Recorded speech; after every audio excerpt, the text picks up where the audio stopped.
Wow, man, we are really bad at podcasting. I mean, you are.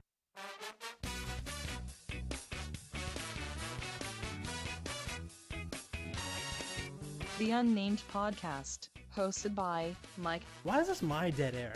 and Chris. I'm a national joke now. I can't even eat fucking 11 candies. Two men with the utmost respect for each other. You're all lashing out like a little bitch. Look, I'm just saying, Mike, that maybe you could be a little more considerate, okay? You've been kind of a dick. And hold loyal listeners in the highest regard. No, I'm just saying, if you want your podcast to be more interesting or entertaining, you could definitely, be funnier, put stuff out there.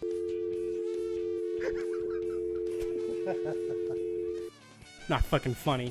Did we lose him again? This show may be offensive to some listeners, especially if you're offended by horrible jokes.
Hello, 8 listeners. 8?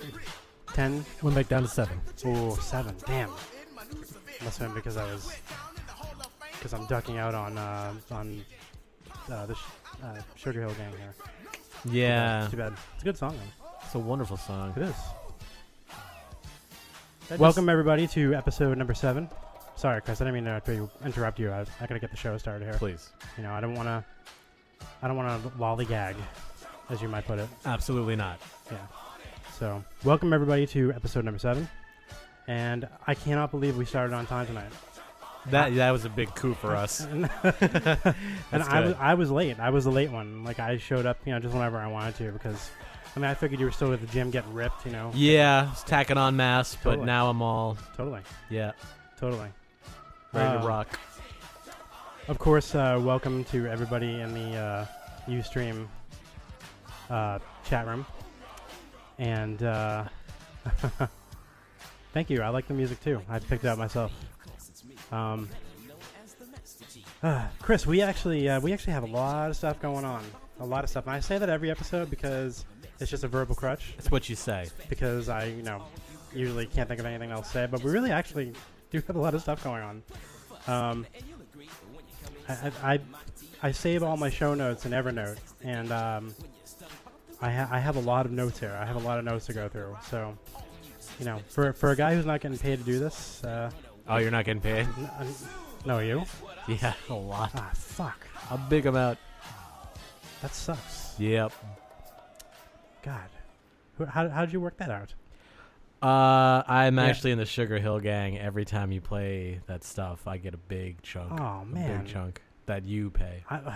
I've been doing this the whole time. Yeah, you gotta branch out. You gotta get sponsorships and stuff, man. Come on. Well, listen, I'm running the tech side here, so Right, and I'm kind of bringing the. you kind of bringing nothing to the table, actually. You brought beer to the table today. I did eat a lot of candy for this. So that's gonna be your legacy of the show. Is that you couldn't eat 11 candies? I could eat 9. I could eat 9 of them. Whoa, hold on. Let's not start inflating the number here. 8. You ate 8. Was it 8? You ate 8. Because I've been telling chicks it's 9. Oh man. Yeah, that is. Well, you're just the first thing that they should know about you then is you're a complete fraud. Yeah. So episode number 7, we have made it to episode number 7. We're getting close to double digits there. Mm-hmm. Actually, pretty nice. Mm-hmm. But about my back to the Evernote thing. One of the note titles here, one of the notes I took yesterday, just automatically titled it "Chris Caesar, kind of a douche." That's it. That's all. But the rest of the title says "kind of a douche move" by Death Grips, but right. the title clipped off that Chris Caesar, kind of a douche, and I'm like, well, Maybe we should talk about that. about you being the douche. Yeah. Instead I of Death Grips. Oh no, you. Yeah, let's talk about me. Yeah, being a douche. Yeah. Yeah, I mean everybody knows that though. It's old news. Yeah. It's old hat. That's old hat. But you actually forwarded this story to me yesterday or last night, and I don't really know much about it, but they never planned on it. What are they? They were like a. Are they a dubstep band, or are they like an electronica band, or I don't. God, I really sounded like I was about 60 years old in that electronica. Jesus Christ. Electronica. Wow. Yeah, it's like Prodigy, bro, but like post Prodigy. No, they're I don't know. It's like hip hop, but it's also pretty weird. I'm gonna erase that from the replay. So. Yeah. Okay, so go on. I'm sorry. We should have had a song queued up by them because they are weird as fuck. Really? Yeah, it's almost like a noise band meets hip hop. They're very abrasive and strange. Huh. So some of their stuff is catchy though. So noise hop essentially. Yeah. Well, very, very good. Really? I like that noise hop. I just made that up. There you go. I honestly I did. You're like the editor of Pitchfork now. So yeah, could I write for them? You think? Yeah, probably. Maybe I'll get a writing job before you get before you get one. No, Mike. Oh, sorry. No, that's funny. Anyway, so they skipped their Chicago show and their Lollapalooza set. Mm-hmm. I mean, why? They apparently just, I guess, were playing the album and were making some kind of hipster dipster statement about performing live. Hipster dipster. Yeah, now you feel like you sound old. Man. Yeah. I think you just surpassed me by about 10 years. These Tumblr lunatics are out there, disrupting the social order, and I find that very alarming. Really? I do. They're out there disrupting the social order, meaning what? Meaning like they're When I buy a ticket to a rock concert, I expect to see a rock concert, not the album I illegally downloaded. Oh. I see. Yeah. Well, maybe they're skipping the concert because you illegally downloaded the album. Maybe you should be legal. What's that? Maybe you should be legal. Like, maybe you should legally buy this music. Yeah, well. When was the last time that you went to a store and bought an album? Seriously, an insanely long time ago. Especially now that I have Spotify. Actually, when was the last time that you listened to a whole... I think that you're more likely to listen to a whole CD at length, but I don't know. But they say that... actually, millennials... Yep. Which you identify with. Well, yeah. Which you classify yourself as. Mm-hmm. They say millennials are less likely to listen to a CD through and through. I could definitely see that. Now, when was the last time you listened to a CD? Like, when you listen to, even on Spotify, when you listen to an album from first track to last track? I'm a little bit more of a music nerd maybe than the average person, so I definitely have listened to albums from start to finish. I figured so. Yeah, but I could see... Sometimes I see you on my Spotify feed, though, on the side, and I see you listening to the weirdest fucking shit. It is pretty eclectic, I mean, yeah. it's eclectic, yeah. I mean, it's pretty weird. It's like Crunk and like Buddy Holly. It is. It really is. It really is. But I guess looking at the music you listen to is actually pretty good for me, because then I can have sort of a finger on the pulse of what's up with what psychopaths listen to. Well, yeah, what psychopaths and moderately talented writers listen to. That was a compliment. No, it was a very good compliment. I am moderately talented. Not like a lot, but But yeah, in the document that I have titled "Kind of a Douche Move," but kind of a douche move, Death Grips. The wonderful and talented Sean Beadle, who called the show once. Great American hero. If you remember, he's a wonderful person. Good man. He is a great American hero. Oh wow, yeah. That's right. Sean Beadle is a real American. He's a strong father, a good husband. Absolutely, absolutely. A wonderful man. He said, God forbid someone to attempt to make some kind of statement about artificiality and shallowness of music today. Is that really like what it was about? Like for real? Is that really what their sort of statement was about, or was it? I'm sure that's what they were going for. Or are they just fucking oversleep on the tour bus or something like that? I mean, well, they apparently did this they were going to play in Boston too. He said too in this stream here, Death Grips are pioneering new levels of hipster elitism. It really is a hipster douche move. I mean, because it's not like clever. Like anyone could have fucking done that. Is the term hipster, not to get off on a tangent, but is the term hipster kind of like running its course, or has it run its course? Does it describe too large of a swath of people? I've actually looked into this. Ooh. The word hipster, I think, dates back to even the 1950s. Right. Referring to people in the jazz scene, basically. Right. Yeah, the first time I heard it was in Seinfeld. Hipster doofus. Hipster doofus, of course. Yep. The classic scene. So, I mean, so what you're saying is that the word seems to have some staying power. It kind of has certainly taken on a different meaning. It's starting to get overused though. It is. Like we're kind of in a post. It seems like everybody in your generation. I say your generation because there is a very small there is a very small sliver separating our generations here. But indeed. I mean, apparently, there's no room for me in millennials, so that's fine. Wait, so when were you born? 81. Really? Yeah. So you just missed the cutoff. Ah, fuck. Damn. Yeah, too bad. So technically, no, I thought that it went Generation Y, millennials, and then whatever 2000 and beyond are called. But apparently, Generation Y and millennials are the same thing. I didn't know that. Millennial is kind of the new term. I think like back in the 90s it was called Generation Y, back when they were kind of speculating about what because Generation X was kind of like where we are now at that point. I think millennial is going to be the new racial slur, actually. It is. I do feel like a second-class citizen. If you say millennial, on mass media, I think it's going to immediately spark protests and people. Now, if you call somebody a cornball millennial, that's like even worse. It's just not. A what millennial? Cornball millennial.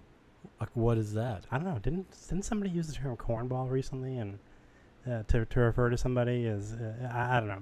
It was like kind of like an adjunct to the to another racial slur, and it was like a double. It was like a double whammy. I don't know. Maybe somebody in the chat. Maybe somebody in the chat room can help me out with that. But yeah, if anyone knows about cornball, then let us know. In fact, I thought you said it once. You called me cornball for some reason. I don't know why. Oh, a cornball. Yeah, cornball. What the fuck do you think I said? Well, that's just like a corny person, but I don't see any racial slur or racial component at all. I think that the person it was a black person that referred to another black person as a cornball. N dash R. I wonder what distinguishes that from just like your run-of-the-mill N-word. I have no idea. Your run-of-the-mill. Yeah. This guy's a cornball N-word. I have no idea. One of our wonderful chat room people can look that up and tell us. Or, by the way, yeah. I know we're going off in a million directions here, but so much stuff happened. We have a new phone number. We do have a new phone number. We have a new phone number. We're so excited about it. I'm excited about it. And we hope you'll call in. We really do, because last week, call-in worked out really well. It really did. I thought Joe Griffin was a great guest. He was a wonderful addition to the program. I think he could have been funnier. That's true. That's a good constructive criticism. Could have been funnier. That's a good constructive criticism. So, Joe, work on that. But it is 1-855. 866, isn't it? Nope, 855. I've been fucking that up. Oh my God! Who knows what show people are calling now? Jesus Christ, Chris, I think that you're out to sabotage the show. Actually, I really am. I think just like Patch. You're out to sabotage Patch too, and it worked. Yeah, it worked. It really did. You're killing the livelihood of about 1,000 people right now. But it's 855 936 2662, which just say what it is. Is Zen Boob. They don't need to know the numbers. They do need to know the number. I think that the way that I intended it was number, and that just happened to be Zen Boob. They're not gonna forget Zen Boob. No, nobody should forget Zen Boob. It's so mature, and obviously I'm like 12 years old. So yeah, please call in. We and actually the old number still works too. I think the old number will still work till the end of the month. So, Oh, good. I know. So yeah, 855, not 866. What an idiot. 855. I didn't even know 855 was a toll-free number. Oh shit, dude! What's up? I forgot to call in. I forgot to call into the call-in studio. Oh my God, Mike. Man, I'm such an idiot. That's all right. No It's wonder all right. we started early. No, it's all right. Well, Because you fucked up. I didn't fuck up. It's all right. It's all right. Don't worry about it. We can still do it. I Don't worry. guess. Don't worry. We can still do it. Why? You know what? Why don't we just call tonight and forget about it? You want to? Just, well, if we're, No, I don't think you have anything. You don't have anything else to do. We can still take calls. It's fine. It's fine. Don't worry about it. We'll work around it. Do you hear that? That's me sighing into the mic. Is it? All That's- angry. Yeah. Are you? Are you angry? How angry are you? Don't worry. We'll figure the call-in part out. Don't worry. All right, because I'm bugging. Are you? A little buggy, a little punchy tonight. Why? Why are you punchy, Chris? Tell us. I think everyone that's listening knows why Well- I'm punchy tonight. Well, maybe everybody that's listening could use an update. Well, as some people may know, my company, Patch. Oh, I thought it was Vandalay Industries. Well, that's what I tell people. That's what you like to call it. Say Vandalay. So Patch is eating its own dick right now, and Sad. that has been an interesting couple days Sad. to watch. It's actually really, really sad. Like, Well, it is sad, but it's funny for you because you're kind of watching it go down in flames with glee in a way. But I wouldn't say glee, but yeah, it's glee. it's not like it's not a big surprise. As one guy said, some Ellie was quoted, some local editor was quoted. He said that if you didn't see this coming for years, you're a huge idiot. That was one of the articles I read. I mean, yeah. If anyone's surprised, then I don't get that. no, they're really it's not a surprise. They really overextended themselves to right out the gate. Going out to 1,000 or 900 sites. Yeah, I think it was about 900 sites. I mean, did they do the 900 sites right away, or was it like did they like scale up to that really, really quick, like without any sort of market analysis or anything like that? Well, initially Patch was just started by Armstrong and a couple other people, and then Armstrong became the CEO of AOL, and then AOL bought it, and Armstrong poured a bunch of money into it. I think initially it was only like 20 sites or something like that. Neil Armstrong? Tim Armstrong is the CEO of AOL. That's boring. That's a good point, though, because it's kind of inside baseball. People should know I'm not talking about Neil Armstrong. Okay, good. Yeah. Because we wouldn't want to sully the name of the man who walked on the moon. Certainly not. That'd be wrong. Certainly not. So yeah, that sucks. Yeah, it's been a good ride. I think Shit, where'd the chat room go? Oh, there it is. Yeah. we'll be fine. It's so surprising coming from a company whose first marketing technique was to mail everyone discs of software. It's true. It's true. It's something like It worked though. That 2% of the population still uses that dial-up service. That's crazy, dude. That's crazy. They still make a ton of money off of it. They do. That's actually in the hundreds of thousands of dollars. I believe they still make on that. I mean, it's unbelievable. I think I last used dial-up in like '97 or something like that. And when I remember upgrading from a 26.6 modem to like a, I don't know, 56. no, I'm sorry, it was I upgraded to a 56K modem. It was like, it made Doom that much faster. Made multiplayer Doom that much faster. Wow, you could play Doom on a dial-up? That's crazy. Yeah. Huh. Doom, Duke Nukem. Oh man, Duke Nukem was the best. Damn. Shadow Warrior. So yeah, sorry Chris, that really blows about Patch. I mean, Patch really had a good thing going for a long time, and I actually really enjoyed Patch. I mean, mostly for my own, making fun of people benefit, my own trolling benefit, I suppose. But I really enjoyed it, and I enjoyed the old format too. The new format kind of kind of blows. What's up, Chris? You look concerned. Oh no, sorry. I'm sorry. I thought that was a feed problem. I mean, that's Oh no, someone said that I had a bad link and I didn't. Just typical buffoonery from these fucking idiot listeners. But I digress. I apologize. You have a bad link, like meaning like you're. I put a link to it in my GChat status. Oh jeez. And apparently, it's like. Come on, it's not a bad link. It's a good. I'm doing a live show here, people. I don't need all this pressure. Okay? Yeah, I mean, come on. Johnny Carson didn't put up with this shit. No, he did not. He did not. Speaking of millennials. Yes. Yeah. Sure. I found this article that I thought you would like. I thought you would find amusing. Okay. It's probably one of the douchiest articles I've ever read. One of them. 20 things that 20-year-olds don't get. I've actually seen this. You have? Yeah, I have seen this. Sorry. Fuck. Sorry. I thought I had a leg up, but I guess not. But it is really like it's I don't know. This guy is 34, so he's not that much older than me, which is embarrassing. But not only because you're 29, right? You're not 30. Yeah, I just turned 29. Oh man, you can't believe you're gonna be 30. I'm excited about it. It's all gonna go downhill, man. I really doubt It's that. all gonna go downhill. Everything's been getting better and better. Yeah, day 1 of 30, you're gonna get up, your fucking knees gonna start snapping. I'm gonna do a bunch of drugs and probably have a lot of sex. That's what's gonna happen. Yeah, that worked out for Chris Farley really well. Hey, look, but time is not a limitless commodity. You're talented, but talent is overrated.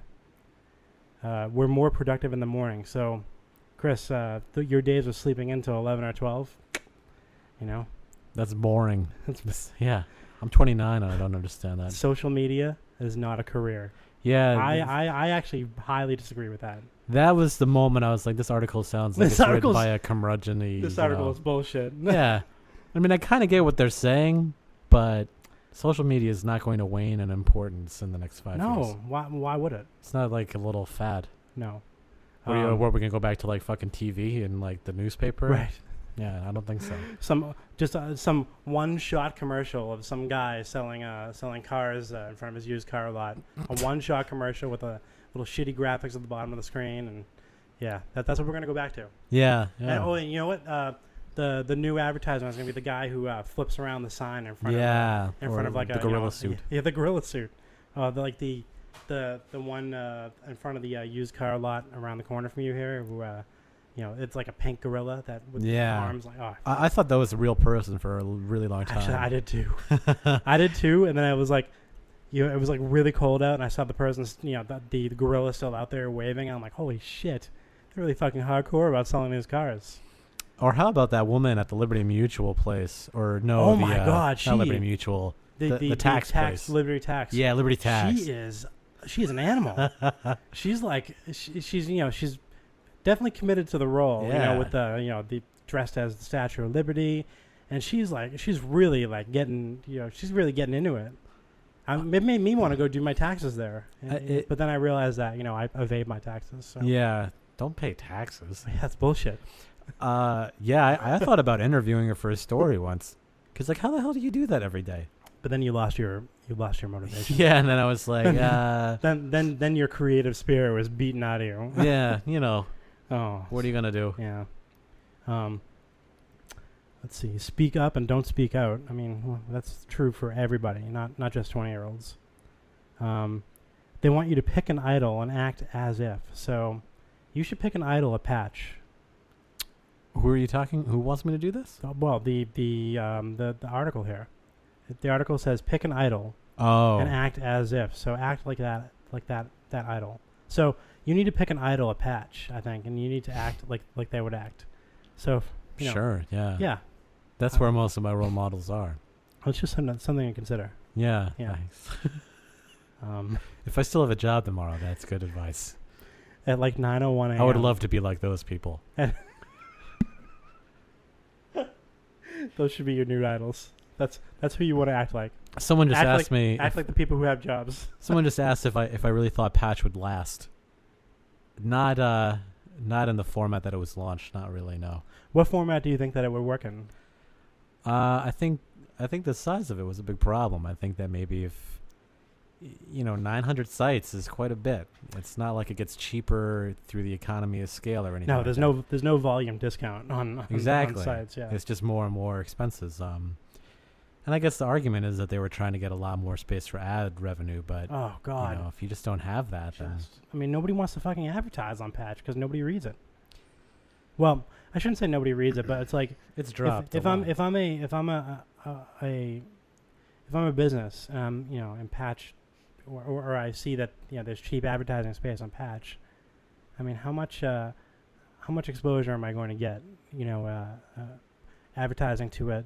If I see that that format, or not that format, but that publication, I guess, is dying, if it's in decline, why am I going to advertise there? I mean, I don't know. And the sponsored fucking posts drive me fucking insane.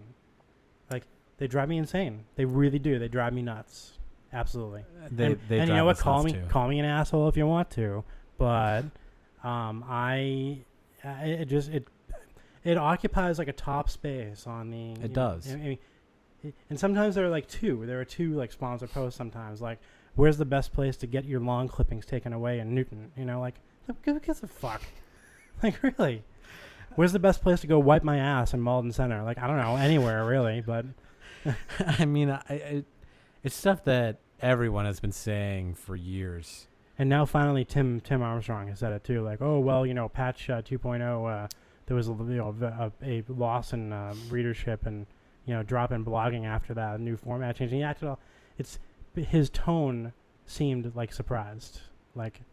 Seemed like surprised and like, sort of angry-ish. Like, you can't be too surprised because obviously from the way that the shit was rolled out, it wasn't QA'd, it wasn't, didn't go through any sort of acceptance testing or anything like that. It was just kind of pushed out there like this is going to happen on Friday and that's that. And that's what it seemed like. Incredibly, there was some quality. They did do some testing. Don't defend them, Chris. I don't think it does defend them. I think it makes it even worse. Yeah, you're right. You're right. It was obviously rushed out. There were so many capabilities that weren't included in the new site that I think really made the old site work well.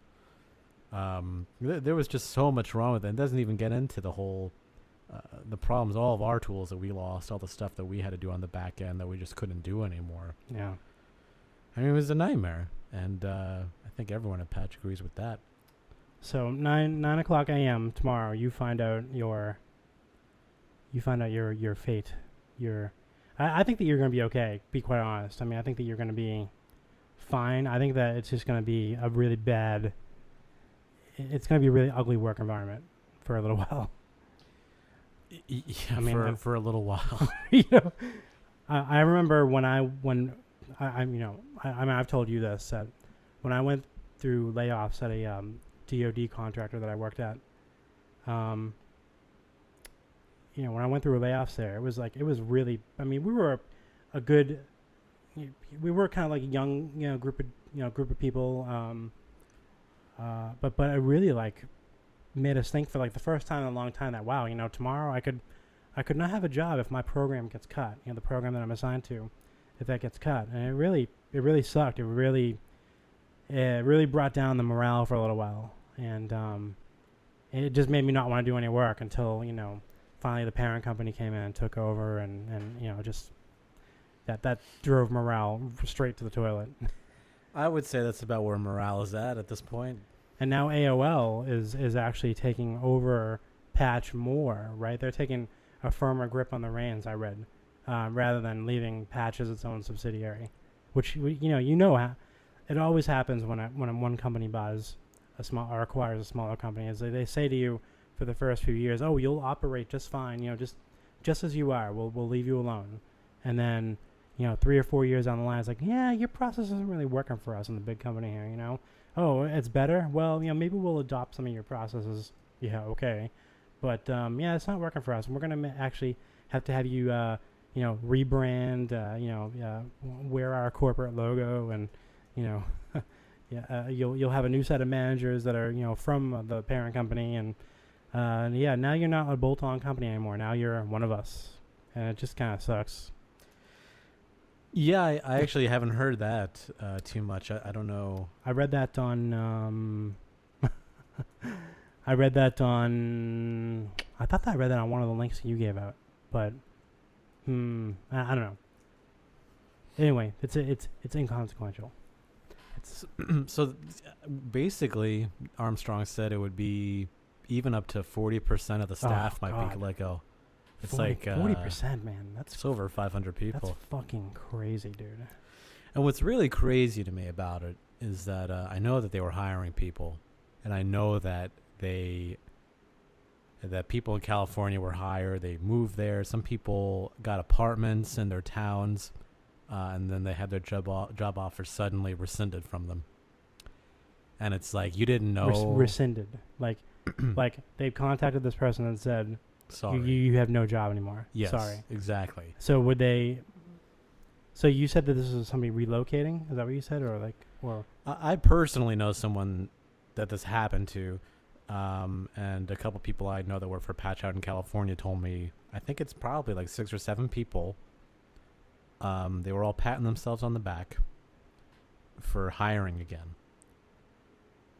And, like a month later, they're telling the people that they hired that we don't need you anymore, actually. Jesus Christ.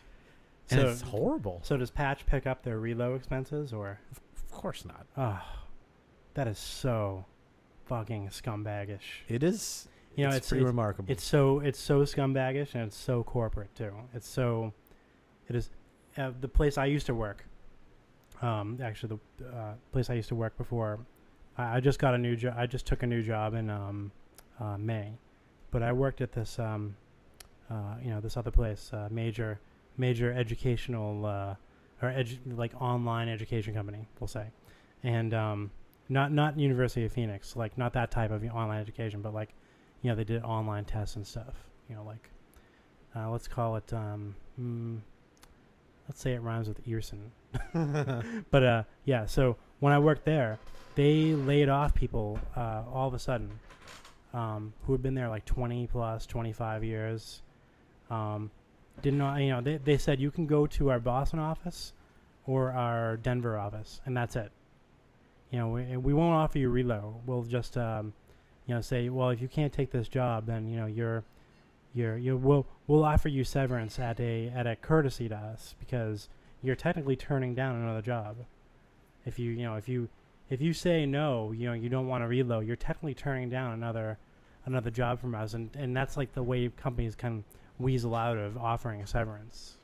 Oh, really? Yeah, and so, but they said, we'll offer you severance as a courtesy, and they, there was one guy there who worked there like 25 years, another guy who worked there like 11. People who were actually really, once they left, or once they were, I'm sorry, I shouldn't say left, once they were forced out, they left a huge knowledge gap in our staff. And, the company just let them go just like that. And it was just, I know that's the way that's the way it works now. I know that, there's no loyalty in business or anything like that. And, it's one of the reasons why my part of my philosophy is to not be loyal to a company anymore. I think that's the trend now, yeah. In fact, in this very article that I was just reading from, the guy wrote, getting a new job every single year is not going to look good. Yeah, you're right. It's not going to look good. But at the same time, staying at a job for 25 plus years, like, my dad did when he worked at Digital. It's not like that era anymore. Yeah, my dad worked at Digital for 25 years and got laid off just like that when Compaq bought them. Just like the company I used to work for, 25 years, 10 years, and they were loyal. The company paid shit for real. At the last job, they paid shit, and these people could have gone anywhere else, but they were loyal to the company, and there were certain perks that they could get, but they were loyal to the company, and they, the company still, just let them go at a drop of a hat. And it's, just what I've learned over the years, just, you can't be loyal to any particular company. Especially a bigger company. It's just, it doesn't work out for you. It doesn't work out. It only works out for the company because they get 25 years of work out of you. Exactly. Absolutely. But, yeah. That's the thing my father told me, is that, should have gone there. Well, you know what? Talking to Beetle in the yeah, chat room. yeah. I would have liked to go to the Denver office, quite honestly. I mean, I liked the Denver office, but the people who worked there, I didn't really get along with them very well. So I'm sorry, Chris. Your dad told you. I was just gonna say. I mean, he worked for Sylvania and Osram for most of my life, so I would say like 25 years or so, and they just forced him out. Really, just like that. Yeah, I mean, it was a good job. He liked it and everything, but so he had to quit, or he had to like. They basically made him take his retirement early. Wow. Yeah. Damn. Was he near retirement anyway? Like, or was he like within 8 years or something like that? Yeah. Yeah. Wow. Huh. Man, that sucks. Are you guys going to cover the marijuana documentary on CNN? I didn't watch that. I saw that going around. It's that I can't remember his name. That like Indian doctor, Sanjay Gupta. I guess he had this huge public about face about medical marijuana. Oh, I saw a quick byline on that. Yeah, like not a byline, a quick headline on that. But, that's interesting. So he initially was against marijuana, but now he's turning around and saying, "Oh, marijuana is okay now." Not only okay, but has a lot of medical properties that Americans are ignorant about. I mean, it makes sense. I mean, they believe me, it makes sense. Chris, you're the healthiest person I know. But yeah, that's right. Colorado does have the. Did Colorado legalize marijuana, or is it like this decriminalized? I think it's full on legalized. Wow. Maybe Beetle can shed more light. I'm pretty sure it's just full blown legal. Man, I gotta get the call screener software up and running. Man, I suck. I got a message from Joe Griffin too, friend of the show, Joe Griffin, and was he not happy with his treatment last week? No, he wanted to call in again. Really? And I put the wrong number out, and I guess 1-866 Zen Boobs is like an actual porn site or porn number. So I'm sorry, Joe. I'm sure you were fine. How long did he stay on the phone with him? That's what I want to know. I'm sure it wasn't that big of a problem. And which one did he think was Chris? That's what. I'm sure it was on a speed dial already, but oh yeah. Yeah. Yeah, I gotta get the call screen software up and running.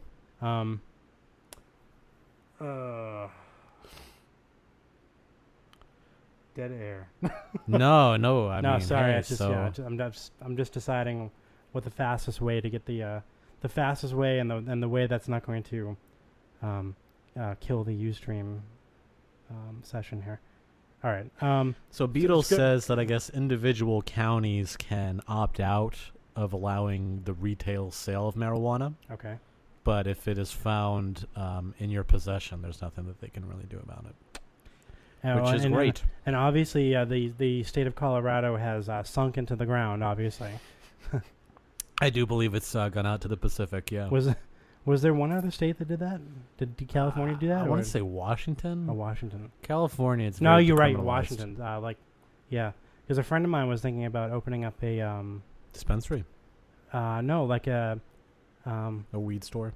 Kind of like a cafe where you could smoke weed. Nice. Like a cafe that you could order, like you could order like a coffee with like your favorite drink, Chris, like a coffee with some liquor and a whipped cream and a cherry on top. Right. Yeah. I love that. Yeah, you do. You love that. And order some weed as well. That sounds like a very nice night out. It does. It sounds like a regular old Saturday night for you. I don't know what you're talking about. Huh. Okay, take the phone calls. Jesus. All right, Chris, you gotta take the reins here for a minute while I get the phone screen up. No problem. Happy to do it. All right, thank you. So talk about getting ripped or something. I don't know. Yeah, you mean at the gym, not in Colorado. Well, whatever. Yeah. Okay. Well, if there's anyone in the chat room now, I don't know if there are any current or former Patch employees on there, but it would be a thrill if you guys called in or left some snarky messages on the chat room. I think that would be great for everybody. It'd be edifying. People need to know this stuff. We're cracking it open. Wait. It would be edifying. Okay. Yeah. Sorry. I thought you said edible. That would be really disgusting. That would be strange. All right, I'm turning my mic down again. Okay.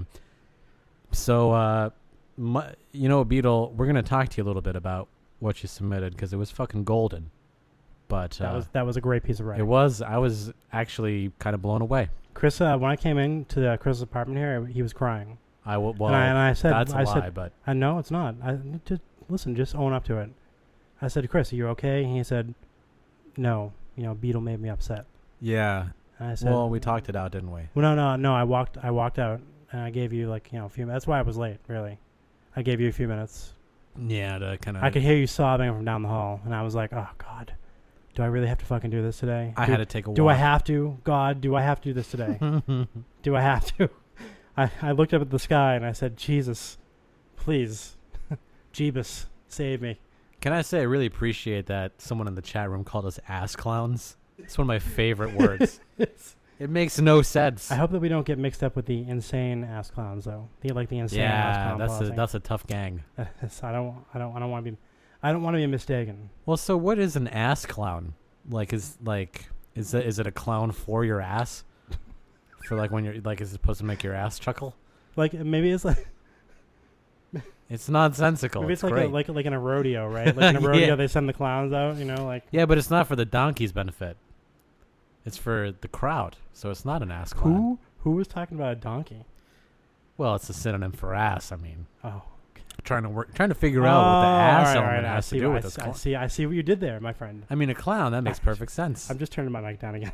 Really, gotta carry the show again. So, like I was saying, if there are any patch people out there, anyone in the chat room, I would love for you to call in, share your little nightmares. Obviously, I have a suicide wish or something, so please call in. Let me know.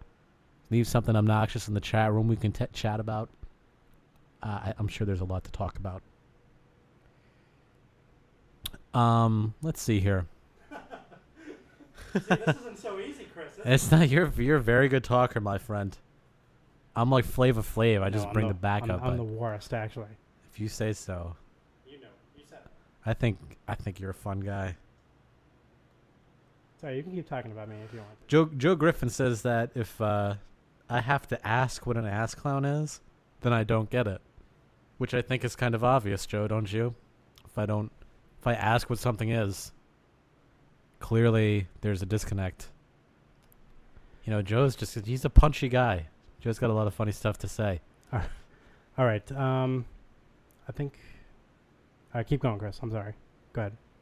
Okay. Well, I'm sorry. That was my fault. You're fine.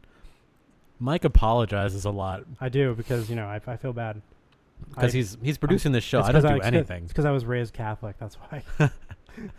I don't even usually buy the beer. And Mike comes over anyway, and he's like, "I've got all this equipment here. I know." And I'm just like, "Yeah, whatever." Like he pulls me out of bed, and not physically. No, physically. I want with his big muscles. God, I thought we were gonna make it through one show. They're so. I thought we were gonna make it through one muscles, show just without you. Oh God. Oh, just that fucking strength. I'm turn down your mic. See, Mike, your mic is down now. Oh. Your mic is down, and immediately all this background noise is gone and shit, and it's amazing. Stop it. Oh. If anybody wants to know why they can't call in, it's Chris. Because he's forcing me to friggin' babysit him right now. Ugh. God, you're disgusting. I'm back on. So did everyone hear my chair creaking? Those are supposed to be sex noises. I don't know. Maybe people weren't listening to the last episode. But that symbolizes sex. The listener count is probably. I have sex very slowly. Oh God, I don't want to know. I don't want to. Yeah. Know. I don't want to know. Damn it, Chris. You're pretty much the worst. This feels good. Jesus Christ. That's what I hear when I leave this apartment. So I don't know who you're hiding in here, but yeah, Oh, Jesus Christ! All right, that's enough. Get back in your hole, slave. Did you hire somebody in place of the Xanax girl? Was that? Well, as you know, the Xanax girl was not really cutting it. No, because she wasn't a dude. Well, See, I turned it around to you. Okay. it's pretty homophobic. Wow, I didn't say I was afraid of him. yeah. I think that's. Well, you shouldn't be with that is those a- big muscles, Mr. Big Man. Can't imagine you being afraid of anything. I fucking hate you so much right now. Hate you. I want to throw this beer all over the floor because I don't know what's in this beer. Just so Actually, strong.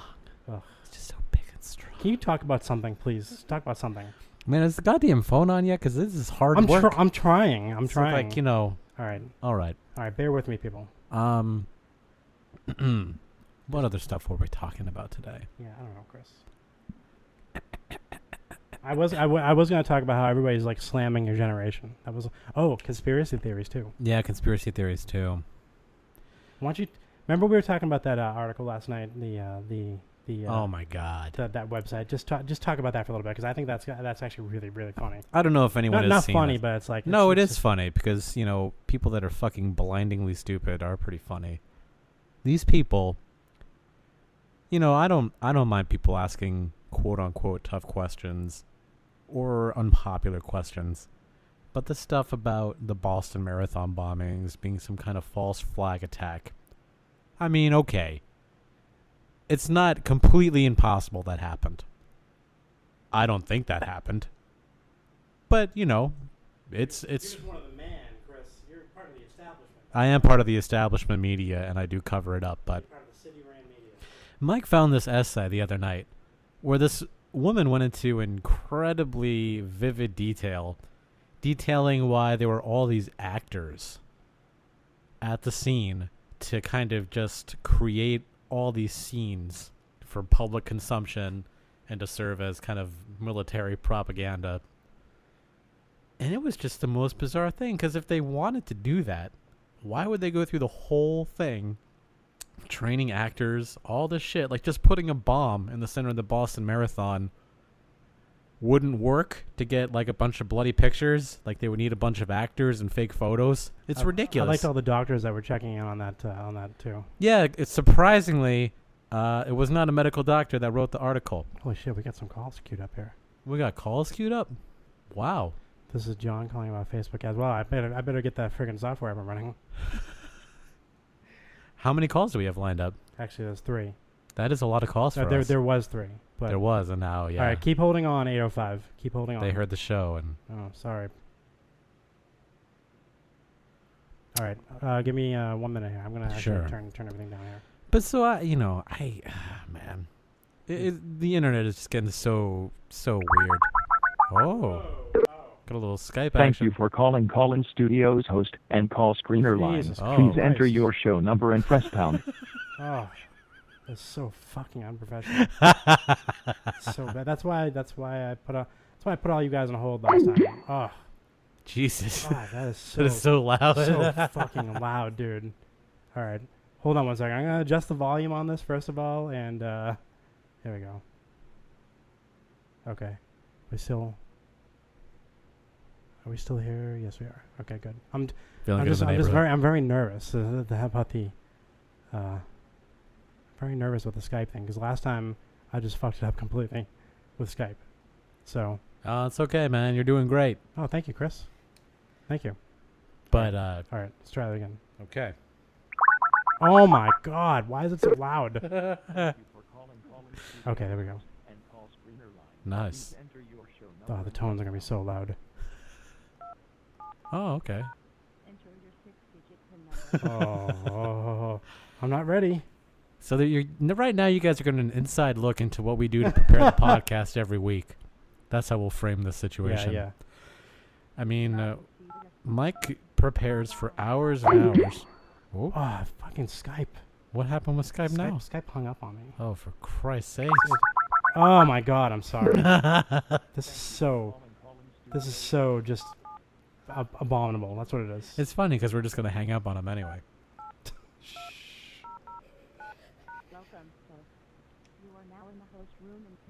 Okay, there we go. Nice, All right. all right. I'm sorry, everybody. I'm sorry. It's just despicable. I know. All right, let's turn the volume up now. Okay. We have somebody who's been hanging out for 15 minutes. I can't believe that they've been on hold for 15 minutes. It says this is John calling about Facebook ads, but the call screener is sometimes wrong. So let's talk to John. How much? Oh, hello. Hello, this Whoa. is John. What's up, guys?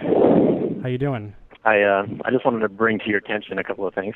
Okay. Thank you, John. First of all, love the show. Appreciate it. We love you, John. I think you're lying, but okay. Well, this is actually the only way I can get Chris Caesar to answer the phone. Regardless, I wanted to mention something. A friend of mine recently posted on Facebook that she's going to start reporting all of the unsolicited ads as racist / offensive. And I'm wondering, do you think this is actually, if enough people did this, do you think it would actually be an effective way of ruining Facebook's ad model? That's not bad. That's an interesting idea. So report all of the ads as It's racist or obscene. I mean, conceivably, they have to be able to allow people to report things as, offensive or racist or whatnot. Sure. So they'll always have to listen to that sort of claim. But if we overwhelm it with BS... Yeah, I bet someone must kind of review those claims before just removing, and certainly an advertisement, I would imagine. Do they? Because Maybe when not. I mean, it's a advertise- huge company. But. if enough people were to report it, wouldn't I wonder if it would, like, I don't know. Not that they can gun all the ads at the same time, but I think at some point it goes from, it must be automated to start out with, but then at some point it must go from automated into like somebody's actual abuse queue or something like that. I mean, regardless, I'll do it. That's great. I don't have a problem. Yeah, that sounds awesome. Yeah, we can make a script to do it. Yeah, definitely. John, how's the weather in LA? It's really nice in LA, and I actually want to take you to Miami. This is a story that just came out today. Okay. This beautiful Thursday of a Miami man. Of course, always Miami men doing crazy things. Mr. Derek Medina, 31. He turned himself into police for slaying his wife. Yes. Who was 26. Did you see the picture of that? Did you see the picture on Facebook? He apparently what this guy did was he killed his wife, took a photo of it, and then put the photo on Facebook, and then said that he was going to jail or was getting the death penalty. Yeah. So see you later. Yeah, and it was a public post too. my favorite part about that are the people who were like, what? Yeah, and then the people who liked those comments too. Yeah, dude, like it got shared like 200 times. So it's really morbid. So he also had a video on YouTube because he was like an extra in Burn Notice for like a minute or like, not even for like 30 seconds, and he had a video of YouTube on YouTube of his scene in Burn Notice. And by the way, he put his working he put his job as Burn Notice actor. I did see that actually. So when I looked that up on YouTube, the very first like comment, the very top comment on the video of him, his cameo in Burn Notice was a reply to a comment that he made saying something like, "I married my wife in something 2010," and their comment was, "Well, how's that working out for you?" Like, ooh, fucking people on the internet, man, they're bastards. That's 4chan for you, dude. I don't know how you hang out there. Me? Well, I think that the most ironic part about it was that he allegedly authored a book called "How I Saved Someone's Life and Marriage and Family Problems Through Communication." Are you serious? Yeah. It was like the longest book. It was like the longest book title ever. It was horrible. I was thinking this guy must be the fucking worst writer ever. His YouTube channel had a bunch of videos of him like doing kind of martial arts training and stuff too. Just wailing the shit out of a punching bag. I'm sure the jury will eat that up. Oh, I'm sure. Yeah. Well, I mean, will there be? Well, he said that the reasons that he did it was because his wife was beating him up. Oh, yeah, that's true, but I just really can't. When you see this guy like kicking a dummy, I'm like, how much damage could your wife really be doing? I don't know. To have to kill her seems a little extreme, buddy. Well, it's obviously, there's no excuse for what he did, but it's an interesting topic, domestic abuse like that, because he probably did exercise a good deal of restraint up to the breaking point, which obviously was fatal for her. But I imagine that she if he's telling any truth at all, I mean, she might have really picked on him a lot. What's really interesting is that like 12 hours prior to that, to the murder, is that they were posting like normal pictures that any other insufferable couple would post on Facebook, like. It was a picture of them kissing, and a picture. There was like a cover photo of them in a restaurant with their daughter. Their 10-year-old daughter, who was in the house, by the way, while he did this. But I'm just thinking, like, I don't know. I can't even imagine what's going through the mind of somebody like that. But I mean, they looked like a very cute, very normal, run-of-the-mill couple. There's nothing creepy about his appearance in any way. There's nothing strange about them. They just seem like two people you might see on the street at any given fast food restaurant. So. Yep, sure. Yeah, totally. And I heard too that Facebook kept that up for like 5 hours before they took it down. 5 hours. It's a long time. I mean, well, that's not surprising considering that Facebook has generally not taken a hard line against material that promoted violence against women. Very interestingly, that actually is true. Yeah, it is true. Granted, this was not like more of the same. It was just general violence, really. But like but yes, specifically in this case against a woman. But specifically like death, an awkward looking dead body against a cabinet. I mean, it was like really. I just the people who were commenting on that picture too. Like first of all, to have the wherewithal to comment on the picture. Seeing your dead family member or friend there. I know, yeah. Like saying like, "Oh, this is my friend." Like, yeah, no shit, it's your friend. Call Just fucking tagging 911. them. Yeah, dude. Yeah, yeah. You tag people in the photo. Like, it's not your fucking dinner. You don't have to Instagram it. Do you tag like the Miami Dade coroner in there too? Like that picture. No. Did we ever get a count on the number of likes that it had? I don't think the picture had any likes, but there was a comment on there that had like 3 or 4 likes, and it was like the shared comment, like 250 times. Yeah, the comment was something like, "This is my friend," whatever her name was, and yeah, and then that comment was liked like 3 or 4 times. It's just such a weird, I don't know, such a weird thing. I'm actually surprised that more things like that haven't ended up on Facebook, like more, people who have murdered somebody, who are like psychos obviously, but people who have like killed somebody or like seriously hurt somebody and put them on Facebook, you know what I mean, like put that picture on Facebook. Yeah, I'm surprised that hasn't happened more. I mean, in the 6-7 years Facebook has been available to non-college students. I've definitely come across stories even covering crime in like Malden where you're kind of like, why are you posting that, like the most incriminating things? Yeah. And like I go and try to look up their profiles and stuff, and they'll say things about how the cops are after them and all this shit. And the profile's like wide fucking open too. It's wide open. Like, what do you like? And and I run with that shit. You're gonna leave that right now. I mean, you're an idiot. I mean, you might as well. Absolutely. Might as well. That's what a good journalist does, Chris. Which is why I think that. Much for the conversation. I have to go, but I wanted to open it up, I guess, to whoever else is calling in. So I want to take up all the time. Yeah, all those other people who are calling in. John, thank you. Thanks, John. I'll call you sometime, buddy. No, he won't. He won't. He always says that. All right. Oh, no, I feel like a dick. Bye, John. See, Chris, I don't hate that guy. He's a very, very. I'm sure he's a very nice guy. He's a very nice guy. I know you guys had a little tiff on Facebook. We didn't really have a tiff. It was. Yeah, you were like, "Fuck him." He's, we didn't really have a tiff. He had more of a tiff with Nick Wright. Nick Wright was... And Nick Wright was just a dick, so... That guy sucked, but that's another story. Well, whatever. So, yeah, the phone lines... so with John's departure, the phone lines actually are open. So it's 855-ZEN-BOOB. ZEN-BOOB. Make it happen. ZEN-BOOB. That was Chris's choice. Mike was like, we need a boob. And the number, and Chris, I was like, Chris said, well, it's gotta be Zen. Yeah, I'm like, you're a fucking weirdo. I'm pretty Zen. You're a weirdo. You're not Zen, which is Indian for drunk. A lot of people don't know That's that. true. That's true. Yeah, so.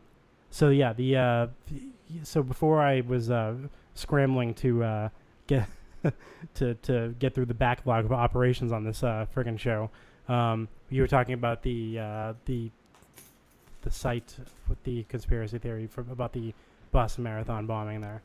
I don't, So what you did know. you? So from that few minutes, what did you come up with? Is that site is that site legit or what? It doesn't seem legit. Damn. I mean, it's just like, why would they go? You know, like, I don't know if they've ever read the news before, but when places get bombed in war or just, you know, as a terrorist act, you usually don't need a bunch of actors to make it a compelling scene. Yeah. So, like, why would they go through this whole fucking situation? Why not just drop the bomb if they're really going to do something like that? Just bomb it. You don't need a bunch of fucking actors. It's like ridiculous. I mean, the conspiracy shit is getting so out there now that it's just inconceivably dumb. Are you guys talking about Facebook? Ask Chris about Mark. Chris, I'm going to ask you about Mark. I think they're probably talking about Mark Zuckerberg, my boyfriend. He is married to that Asian chick, so a lot of people don't know that Mark and I are dating. But she's been cool about it. Mark and I just kind of have a special relationship. See what you started, people? See what you started? They didn't start anything. I mean, didn't. this is stuff about my personal life that maybe What the will public wants to know about, and I'm going to tell them, like, you know, I'm fucking Mark Zuckerberg, and it's fine. What will Mike G do for a Sometimes he living fucks when me. Paul Malden Patch falls? What do you mean what I'll do for a living? I'll do my fucking job. That's what I'll do. I'll probably actually do more work. Yeah, Mike will be a lot more successful than me, I think, you know. Well, Chris, come on. Already. Ah. Already, you know. Oh, Chris. Oh, come on. You know, just, you know, he's so good at what he Chris, does. Chris, you have a nice apartment. You have 2 nice cats. By the way, I did want to play a voicemail that was left for us. By the way, speaking of your cats, there was a voicemail left for us, and if I can only find it here for a second, but it was actually pretty. You know, you talking about your cats actually reminded me of the voicemail. I didn't talk about my cats.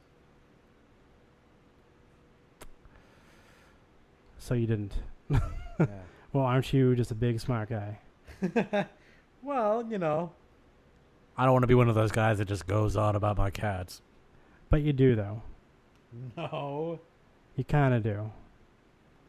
Okay. Oh, Joe Griffin says it's a better podcast today. We get the Joe Griffin seal of approval. So is he planning on calling in? Because that's one that could take a turn. Yeah, that could really fuck things up for us if he wants to give it a ringy ding. Here's the voicemail. Sometimes the cat Ugh, it's too soft. Sometimes the cat, that's just all. keeps meowing, and I have no idea why. So I'm wondering, just give me some feedback as to why the cat keeps meowing. Chris left the I room. appreciate it. Thanks. Chris left the room because of your voicemail, sir. Chris got so offended at what you just said.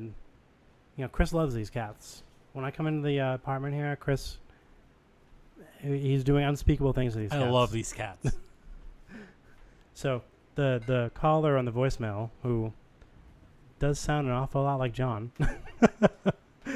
the caller on the voicemail wants to know he wants to have some feedback on your cats. Why they're always meowing? Yeah, why they're always meowing.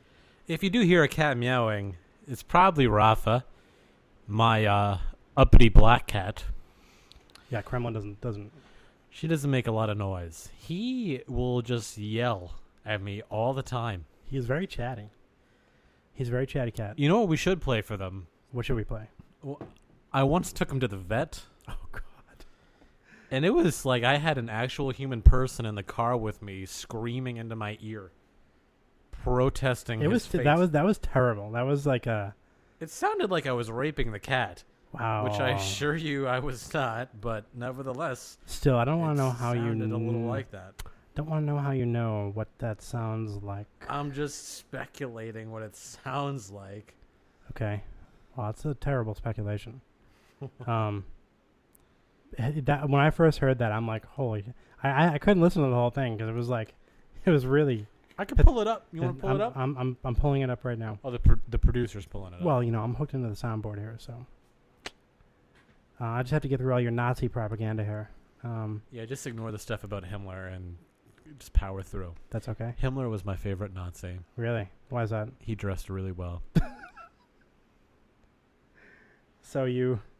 Okay, here we go. Wait, what's your SoundCloud? Because all you have here is the stuff that I forwarded you. Oh, weird. All you have on your Facebook, I should say. Oh wait, hold on. Yeah, what's your SoundCloud name? I will probably have to. Oh God, Chris. Just chill out, bro. No, the people are waiting. The people are waiting. They want to know. God damn it, Chris. You know what? Time's passed. Chris Caesar. I got it right here. I can put it up to the mic. Hold on. Yeah? I got it right here. Well, I got it too. All right, play it out. All right. So this is my cat. Just Oh wait, hold on. Okay. I found a Chris Caesar from Britain. And so you lied, because I did SoundCloud.com/Chris Caesar. Oh, it should be SoundCloud.com/Chris-Caesar. Oh, you didn't say dash. God. Well, you know. Motherfucking damn. Okay, there we go. Okay. Oh, just to give a little background. Oh.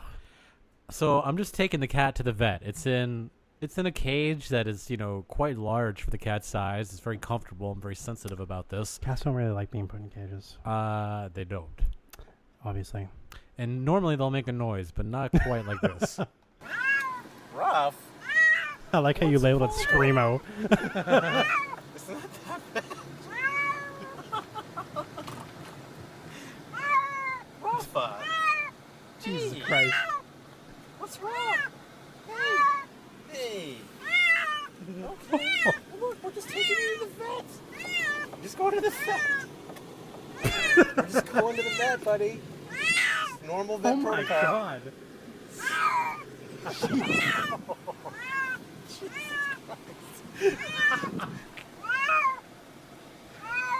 Buddy. Just going to the vet.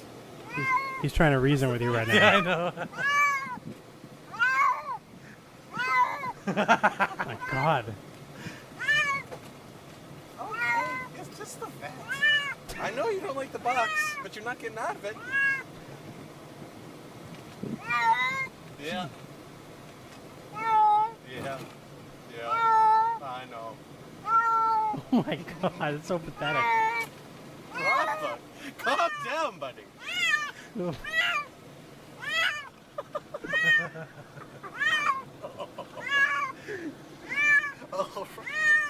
Now, I just want to know what sort of sick son of a bitch.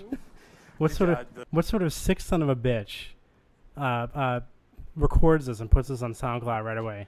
Because I knew if I told anybody that they would not believe me. You're a sick F. That's what you are. I was scared to death. You're sick F. You're scared to death. The best part was I brought it to some animal clinic in Revere, and as I'm walking out, That's probably why he was screaming. It's probably like, don't take me to that place. So I walk out, and this woman hears him, and she looks at me and looks at the vet. She's like, "He knows where he's going." I'm gonna get some menthols. Oh God. Yeah. The fifth of scotch every night, and yeah, the whole pack of Virginia Slims every night. That's one of the commenters is saying that their cats are going mental. Anytime I play that, my cats just look like they're watching someone burn to death. My dog is freaking out. Oh, God. Are we really listening to recordings of a cat? I mean, yeah, that's what. Yeah, that's what's really happening, idiot. Pay attention. It's not rape if the cat wants it. That's true. Guarantee you, the cat did not want it. I don't know. It didn't. Okay. All right. So yeah, I'm sorry that we had to subject you to 1 minute of listening to a fucking cat meow. Sorry. Yeah. Jesus Christ. Maybe you could come do the podcast, little fucking negative Nancy. No, we should have a guest. We really should. Chris, what do you think about the Patch News Organization?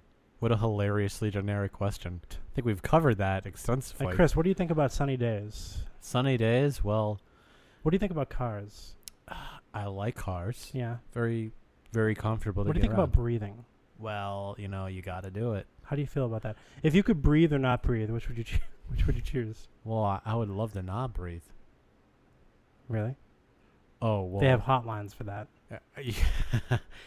I see. I guess if See, I had to choose, I implied that you were going to commit suicide. yeah, I get Did it. you get that? Well, I assume that you meant like not breathe and still live. I don't want to suffocate. What are you, a fish? Well, fish breathe, idiot. What is this, Shark Week? Yeah. Sharknado? Did you hear about the shark in New York City? The one on the train? Yeah. I just saw a link about that. Very strange. Somebody took a friggin' one of those dead like fetal sharks or whatever and threw it in the subway. It had like playing cards in its mouth and something. Really? Yeah. Very That's strange. That's fucked up. Like, I mean, I'm hoping it was already dead before they fucked with it. I'm sure it was. I'm sure it was. It was a little thing. It was like one of those things that you dissect in science class. You know, the little, like, I don't know. Did you ever have to dissect the fetal pig? In science Yeah, class? actually, Yeah. a fetal pig. Yeah, and so it's like that. It's like a little baby shark. That's that somebody would have the thought to take that on the subway, throw it on the floor. It is Shark Week, right? I guess. Who fucking cares about Shark Week? Shark Week sucks. Most of America? No, I don't. I think that this Shark Week is actually the beginning of the end for Shark Week. Quite honestly, it's a lot of. How much more can they really talk about sharks? Actually, I found that the Smithsonian Channel is much better at shark. They have Shark Fest, and they actually have they don't do any of the mockumentaries like friggin' Megalodon, which people thought was real. They don't have any of those. They have like actual real, scientific discussion shows. Oh, but the thing is, like, how much more can you really find out about sharks? I do think it's interesting that that researchers have been putting cameras on the dorsal fins of sharks, or like transmitters. Oh, really? To kind of get an idea of where what the migration pattern is and stuff like that. But I didn't know this. I just Wikipedia'd it. Ooh. Shark Week started in like 1987. Yeah. Wow. Yeah. I thought that was a relatively new fad. No, I mean it's at least been around for. I mean, I've known about it for like at least 10 years, and it's almost 30 years old. It's like 27 years old, 26. Wow. What'd you say? 86? 87. 87. Yeah. Wow. Jesus Christ. So anybody born in 87 is 26 right now. Mm-hmm. Oh fuck. Mm-hmm. Mm-hmm. God, it really sucks to like just fucking. I can feel the reins of grim death just pulling on me. At 34? Come on. I'm not 34. How old are you? Didn't I tell you I was born in 81? I don't do. Do you even this fucking kind math, of bro? stuff. Do you even math? Oh yeah. Oh okay. God. Oh, so I can't do math. No wonder why. No wonder why Patch is closing. Jesus. I defy you to find me a journalist that could do math. There's a journalist that can write about the L.A. restaurant to feature a 45-page water menu. 45 pages? 45-page. I didn't know it was water 45. menu. Maybe that's where John's going right now. Actually. Yeah. Maybe that's why John had to leave so quickly, because he had a reservation. He had at a water date. The Rays and Stark Bar in the L.A. County Museum of Art. It's going to feature a 45-page water menu with 20 different water items ranging in price from $8 to $20. Wait, it's 45 pages, but it's only 20 waters? I guess so. That doesn't really make any sense, Mike. I didn't write that. So it's taking up like multiple pages per water. Talk to Whitney. Whitney wrote this. Well, Whitney is a fucking illiterate. She looks like an illiterate. She's got her mouth wide open in her picture, and she's like a mouth breather. That's what she looks like. But yes, which it includes waters from 10 different countries, including Spain, France, Germany, and Canada. Now, I don't want to sound racist, but I don't think I want to drink any Canadian water. Yeah, I mean, is that a race? Canada, no, that's Canadian? a nationality. Fuck. Sorry, Mike. Fuck. Okay. Well, I take it back. I still wouldn't want to drink Canadian water, though. I wouldn't go anywhere near Canada. There's no Mexican water. Oh my God, no. No Mexican water. Absolutely not. No, not unless you're in the well, when you're in the resorts, do they give you the good water, or is that? I actually don't know. I've never been. I've never been to Mexico. Even I though know, I lived you've in only- Los Angeles, so You've only it's been to Orange County. you've only done the work with the cartels. Yeah. Well, I mean, everybody kind of does a little coyoteing down there.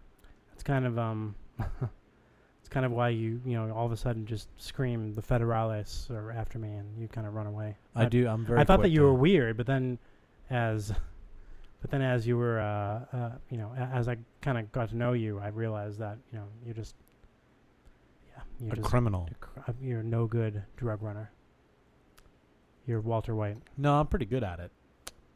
I wouldn't say I'm no good. Well, no, but you're as a person, you're just no good. You're shit, pretty much. Well, yeah. I mean, I've never aspired to be a good person, idiot. God, fucking hate you. What? If anyone wants to call in, Yeah, the phone lines are wide open. They're- Surprisingly enough, they are spread wide open. I know Joe Griffin wanted to call in. I think I'm surprised Joe didn't call there in. were actually a lot of people that were entertained by Joe Griffin. I actually for real wanted to get an update on what he saw at the Whitey trial. Because the Bulger trial is in jury deliberations right now. Lots of interesting stuff going on. I guess. Yeah, I wonder. Imagine if he walked. I really don't see that happening. Well, all right. While we're waiting for the next caller, presumably Joe Griffin, presume. tell me what's worse, a theater shusher or a talker in a movie theater? Definitely a talker. Okay, so you're on board with the shushers. Not necessarily, but I do think it's way more rude to be talking than telling someone not to talk. What if you weren't really talking? What if you were just kind of leaned over and Chris, what did he just say? Well, that would be annoying. I'm assuming a talker. What if it were you though? What if you just didn't hear what the person just said? What if you're like, Chris, what's going on in this scene? Yeah, that would be annoying. But that would be if you annoying. if you were just you're eating your Mike and Ike's. Yeah. And crinkling your bag a little My bit. juju fruits. That's juju fruit. Oh, juji. Juji fruit. Juji, not juju. No, not juju. I did it. That's bad juju. Yes. Okay. But but if you were in a movie theater and you were you just made the slightest noise and somebody went shh really loud to you, would you be annoyed? Yeah. Or would you say, you know what, I deserve that? That would annoy the shit out of me. So then you're not really taking a side here. Well, Just I'm fucking speaking Switzerland, just like fucking everything. I'm speaking in aggregate. I'm speaking, in a broad sense. You're aggregating me. Oh yes. Wow, that was good. Good timing with that. Good Thank timing you. with that. That was good. Take some time to bring up the soundboard. Yeah, that's all right. If okay. you could do a better job, you fucking come over here and do it. I don't see you running the fucking soundboard. Yeah, well, because I'm not getting paid, so. You said you were. So I'm getting paid to be so pretty. not only are you an asshole, not only are you okay with shushers, but you're a fucking liar too. I am a big liar. God damn it! What the fuck did I get into here? Big fat liar. I didn't say that.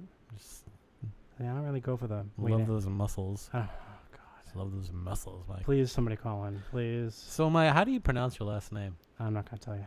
I just want to know. It's just G. Because I've been calling you Mike G. And I was like, I've known him for a while. I can't even pronounce that ethnic last name of his. Ethnic. my ethnic Italian last name. Yeah. It's all ethnic-y. It's Gualtieri. Gualtieri. Yes. Okay. Very good. Yeah. Why? What do I know? Just because I was like, we're hosting a podcast together, I guess I should know the guy's name. Just call me Mike G.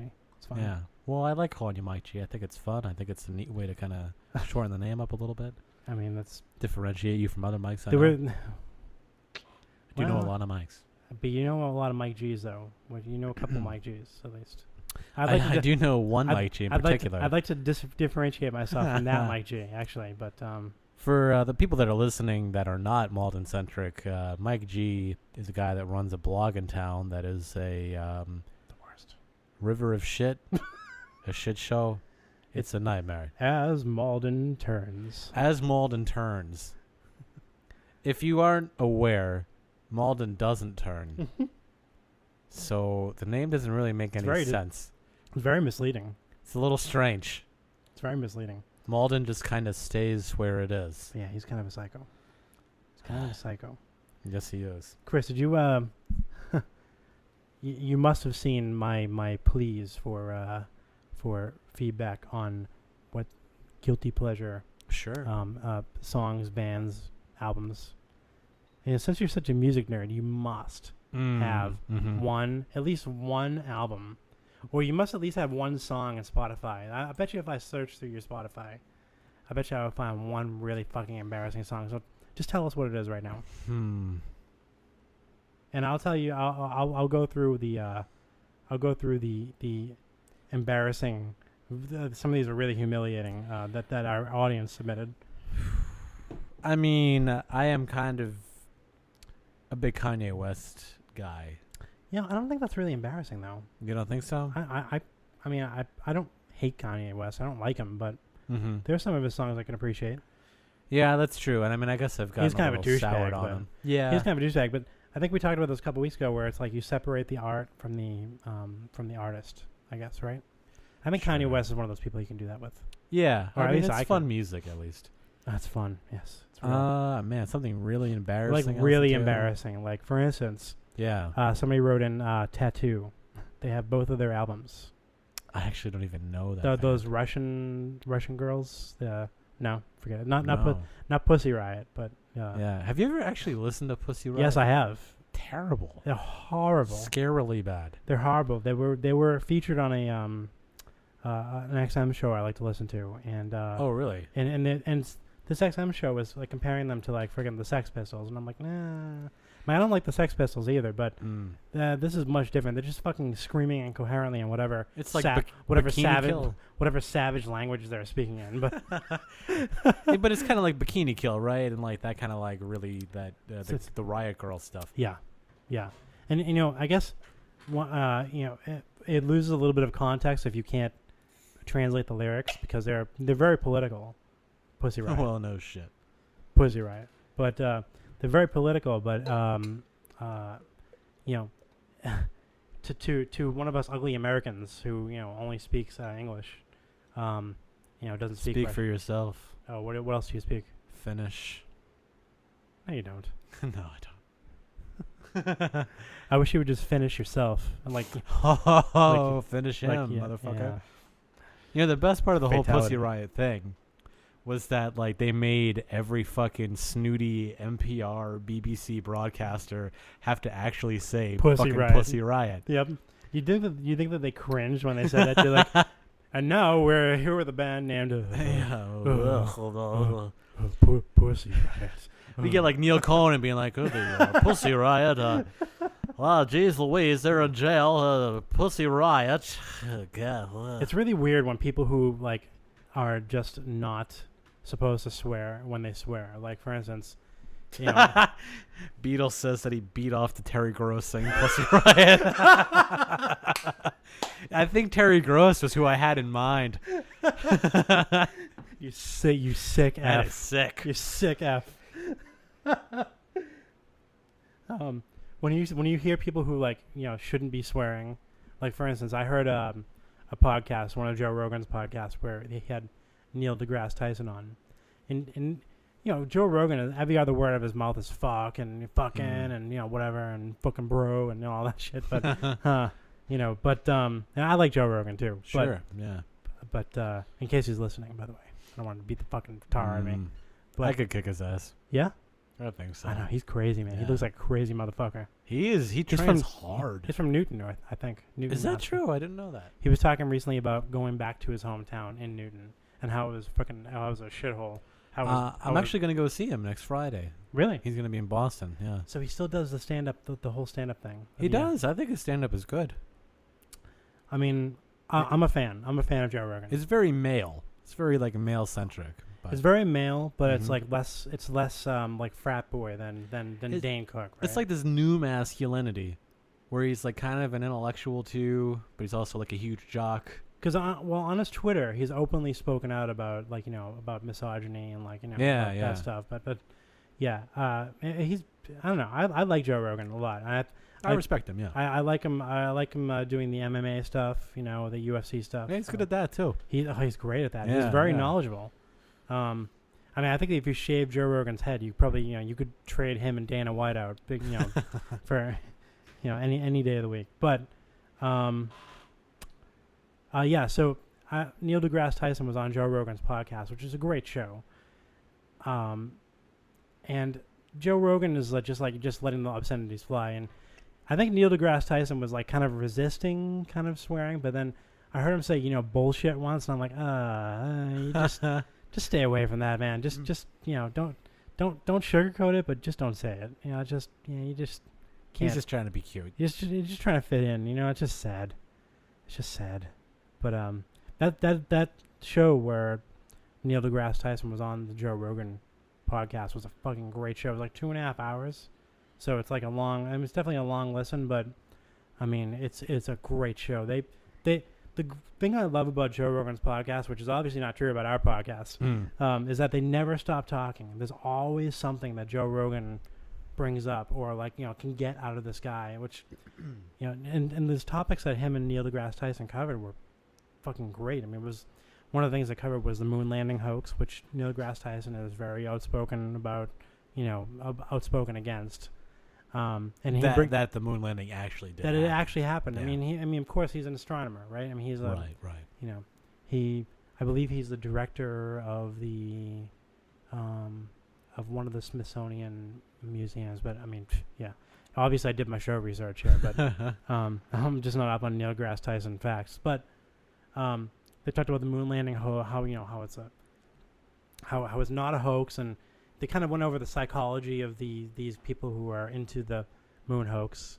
It was very interesting. Like he's just not to stroke the ego of Neil deGrasse Tyson or anything, because he does certainly have his haters, which I can't quite understand. But yeah, I don't either. But I mean, there are people who say that it's like I think there are people who hate him because everybody likes him, so that kind of thing. But not to stroke his ego, but he was a great interview. I mean, he's incredibly smart and eloquent and all that stuff. Yeah, he's a popular scientist. I love guys like that are just so intelligent, but are able to break it down in a way that is really comprehensible by anybody. And he's passionate about what he talks about too. Yeah, you could tell. In fact, there was an interview that I listened to. It was 10 questions with Time Magazine or something like that. And they asked him, kind of a standard, a question that you'd expect, that would have an expected answer. Like they asked him, who's your favorite scientist from all, or who's your favorite scientist, physicist, anybody in the science field from all of history. Mm-hmm. And everybody's answer is, it's Einstein, blah, blah, blah. Fuck Einstein. Yeah, fuck Einstein. But, fucking patent clerk. But his answer was Newton. And Newton was a big deal. Well, I mean, it's interesting. The reason he gave was really interesting because Newton needed to explain all these scientific events and scientific phenomena. So Newton invented ways to explain them, calculus, right? Right. I believe he invented calculus, or I can't confirm that, but I don't know. Believe it. But he invented mathematical ways to explain what's going on with gravity here and what's going on with this, and whenever he run into a roadblock, he'd invent a new way to explain it, and it would work. So well, gravity in and of itself has never actually been observed or anything like that. And back in the 17th century, he was just able to intuit it, and especially back then when you have the influence of the church and all the anti-science. Oh, totally. Newton was a cool guy. I mean. Back when they still thought the Earth was flat and all that stuff. If anybody ever has a spare 2.5 hours, they should really check out that podcast with Neil deGrasse Tyson and Joe Rogan, because it's fantastic. I might do that. It's actually when I'm drinking and lamenting about Patch. Yeah, when you're drunk and wondering about where your life has gone with your career in shambles. It's a shame. I think you'll end up on your feet. Personally, really, seriously, I don't think anything's going to happen to Malton Patch. Malton Patch is still pretty active. I would imagine, even though there's not many comments, there's still a lot of page views. You would think, but Really? the Don't tell me the fucking Observer gets more page views than the Advocate. Is the Advocate wicked local now, or is that? Well, the Advocate is its own shit show. That is just a disaster over there. Oh. Is that the one run by some guy who runs 3 or 4 other advocates, like the Everett Advocate or something? Yeah, it's all the same company. Ugh. Yeah. Ugh. They don't like you.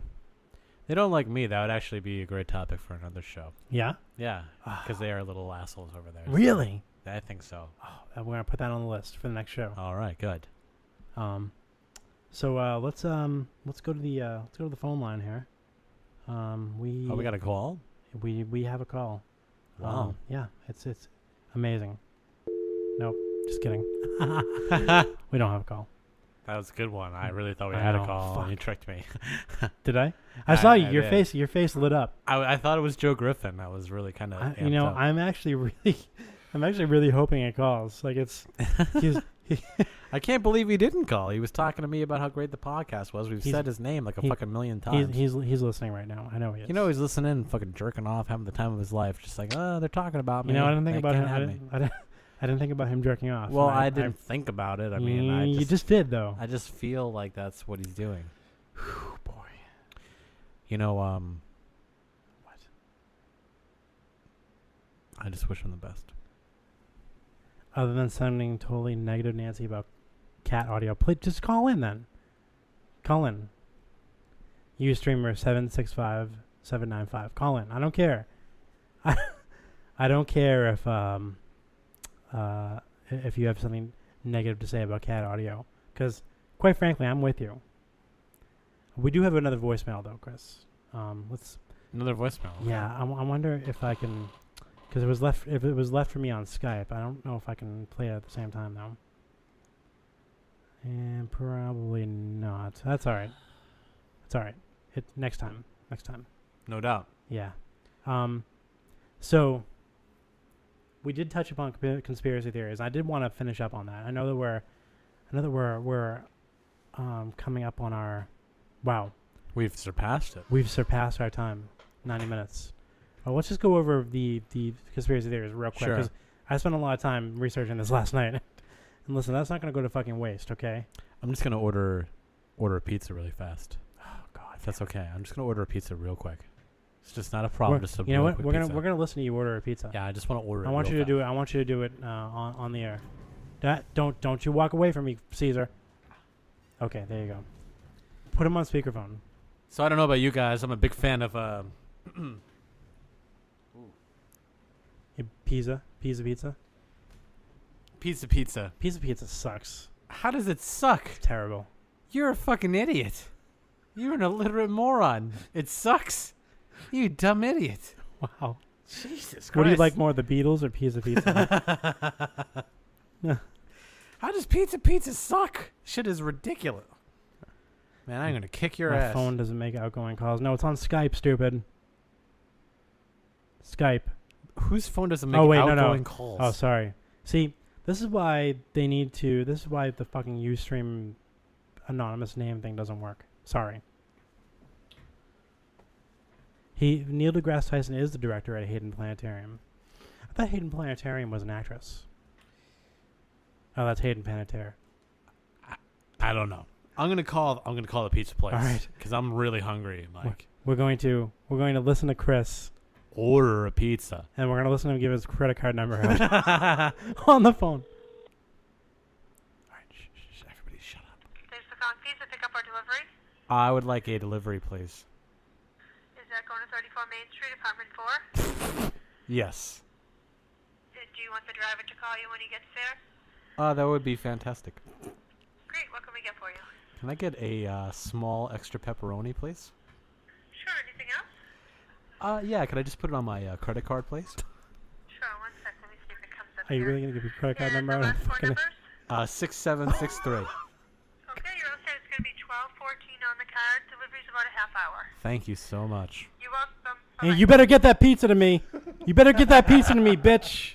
Give me that pizza. You better fucking hurry up. I want to smell it. I want to smell the pizza. I want to smell it before I come in. I need to know. Did she hang up already? Fuck. Yeah, she hung. Yeah, I knew what you were. I could see. I saw you drooling. Damn it. I knew something was coming. I hung that shit right the fuck up. Is it straight? Is it 20 straight hours from Colorado to here? It's more than that. It's got to be. It's gonna be like 40 hours. more like the. Forget it. I'm not gonna go Sean there. Beadle is such an American hero. I wish Sean Beadle would call us.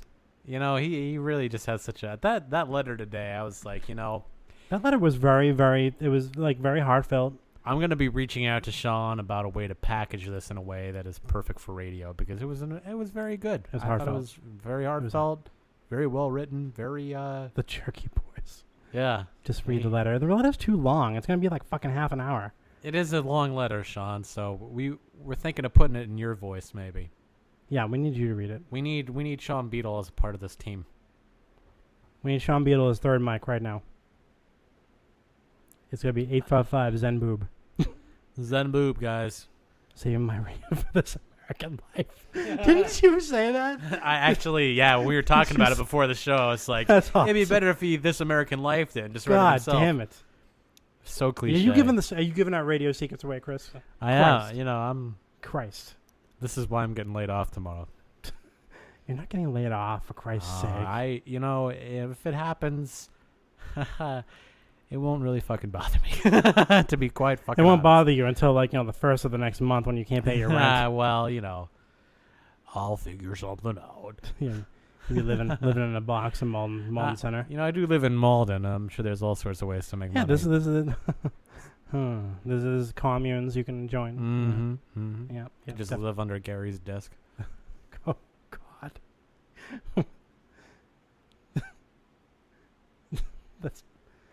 That's a horrible way to live. It's actually quite comfortable. Well, you are city ran media, so City ran. so City I'm not ran I'm not media. surprised. Mhm. Which is what as Malden Turns calls you. Yes, true. Yep. As yep. Malden And turns. as Malden Turns doesn't really care for me either. In which direction, I don't really know. but Yeah. Yeah. Who cares? In on their own asses, probably. They don't care for me either. I've made a lot of friends here in Malden. You have? By friends, I mean people who really don't like me. Yeah. That makes more sense. I mean, just sorry that people get called out as retards and stupid and Yeah. all that shit. You do comment a lot on the Malden Patch site. So much so that my boss thinks you're an asshole. That's Well, pretty intense. That's. I don't really comment that much. You comment all the time. You're like probably the #1 guy after Paul Surratt dropped off the mountain. That's true. Yeah, that guy used to comment a That's lot. true. I don't know what happened. That to really him. makes me sound very bad. It does make you sound a little weird. Yeah. That puts me in a really bad light. Sorry about that. Hey, sorry. I have a job that doesn't require my attention for 8 hours a day. So. I mean, I welcome it. I mean, you're one of the best commenters. I would Oh say. yeah, okay, Chris. Yeah, you're one of the funniest. Okay, You're a funny well, guy. I mean, there's no denying that. Yeah, I really, I just love it. All And right. those big muscles. More embarrassing music, by the way. The Free Willy song by Michael Jackson. I don't know who that is. I don't know what that song is. It sounds horrible. I'm not gonna listen to it. The soundtrack to the Newsies, Sweeney Todd, and Les Mis. Know them all by heart. Ugh. Ugh. Rebecca Black. Her auto-tuned voice makes me squeal on the inside. Just Who the heard. fuck likes Rebecca Black, dude? Don't want to know. Just heard "Follow You Down in a Bar," and it reminded me that I unironically love Gin Blossoms.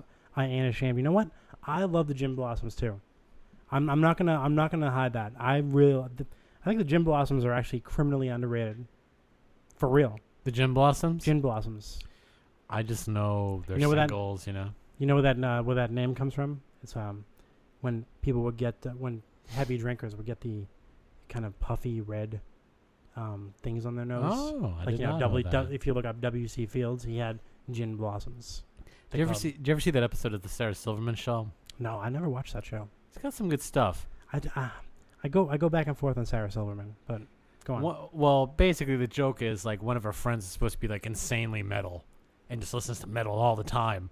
And then finally someone gets a hold of their iPod, and the only thing on it is a Gin Blossom song that just has on repeat all the time. The backstory of the Gin Blossoms is actually pretty intense. Like the lead singer, I believe, and the guy who wrote wrote all the songs too. He actually had like this deep paranoia, like this deep paranoid personality disorder, and you can actually tell in a lot of the songs he wrote that he's got this kind of paranoia. That like for instance, the song "Found Out About You" by the Gin Blossoms. I mean, it's about from what I gathered from it is that the song is about his girlfriend running around on him or something like that. You know what I mean? But it's like that kind of paranoia. Yeah. And he eventually killed himself. I mean, it's it's too bad because I thought that they were a good band. I really liked Gin Blossoms. I still do. Let's see, the Spice Girls, all of their albums. Ugh. Their albums suck. Some of the singles are catchy, but Jesus Christ, if you're into the album, you should just fucking jump off the roof. We're talking about the Spice Girls still, right? Well, some of the catchy. What are you going to say? The Spice Girls aren't catchy? No, I'm going to say that. Actually, I'm going to say that. If you really want to be my lover. And next is Taylor Swift. Ugh. She's great. I love her. The Lion King soundtrack. Well, that is lame. I think that you submitted this one, Chris Brown. I think that if I looked through your Spotify, you'd have like Chris Brown soundtracks all over the place. I'm Team Drizzy all the way, bro. Nah, dude, you're all over Team Breezy. I am not Team Breezy by any stretch. You're wearing a Chris Brown shirt with it's got like bloodstains on it. Yeah, it does. Yeah. The Pussycat Dolls, and some asshole. Somebody wrote Hasselhoff. I hope nobody has a Hasselhoff album. I hope nobody really likes Hasselhoff. If they do that, I hope that they're German, and I hope that Well, we do have some international fans. So I guess so. The Spin Doctors. Well, that's a blast from the past. Is the shirt a wife beater? Is it? No, it's not. Thank God. It's one of those shirts with a pocket, in a breast pocket, which I don't know why that's in style. I have no idea. Put your condoms in it, bro. Ugh. That's where I keep my huge condoms from my Magnum dong. You lead a horrifying life. Yeah. You really do. What you mean because of the condoms? No, just sorry that I practice sex. Just because. So nobody said ICP. I wish somebody said ICP. ICP is a great band. A long time ago, my friend and I used to listen to ICP. A long time ago. I used to. I mean, when I was like 13. Right. Exactly. Yeah. I mean, The Great Malenko. The Great Malenko. That was actually not a bad album. I never heard the album, but the single was on Nick Carter like every day, so I used to listen to that shit. Nick Carter. Wow. Yeah, second Nick Carter reference on the podcast. Wow. Yeah. That's two more than there should be. Wow. No, yeah. I actually didn't mind The Great Malenko, and then there was one after that was okay. I think it had like, I can't remember which album had Old Dirty Bastard on it, but can't remember if it was The Great Malenko or the one. Yeah. ODB was he actually and whoever mixed the song actually kind of, I don't know, made fun of ODB and subtly in the song, because ODB went off on this rant about women he's fucked, and then sure, and then you just hear like birds tweeting in the background like he's just some fucking psycho, which kind of was. He was a little nuts, but it could be worse. Could be Aaron Carter.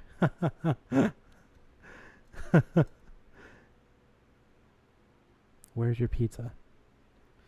I ordered it like 10 minutes ago. You need to chill out. Listen, pizzas don't just they don't disappear. All these chat people. I'm kind of hungry. I know my girlfriend allegedly is going to be listening to this podcast as she drives to New York. Sorry.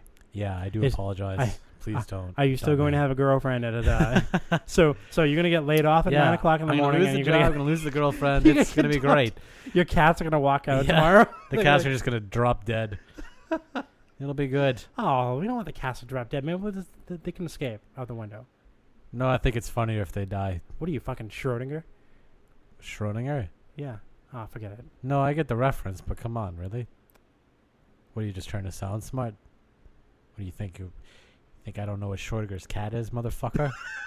I know what that shit is. Quote unquote girlfriend. I seriously, every time I bring her up, people are like, "Yeah, okay." Oh, it's Okay, cute, Chris. Chris, It's yeah. cute. It's cute when you bring her up. Chris. Yeah, It's cute. you know, it's not easy being It's a cute. single guy that lives by himself with 2 cats. You gotta fuck a pillow at some point and call it a girl. And that's what I'm doing. Oh, that's gonna be isolated for the next intro. Yes, The Big Bang Theory. Do you watch The Big Bang Theory? Please say no. Obviously not. Oh, that show fucking blows. That show is shit.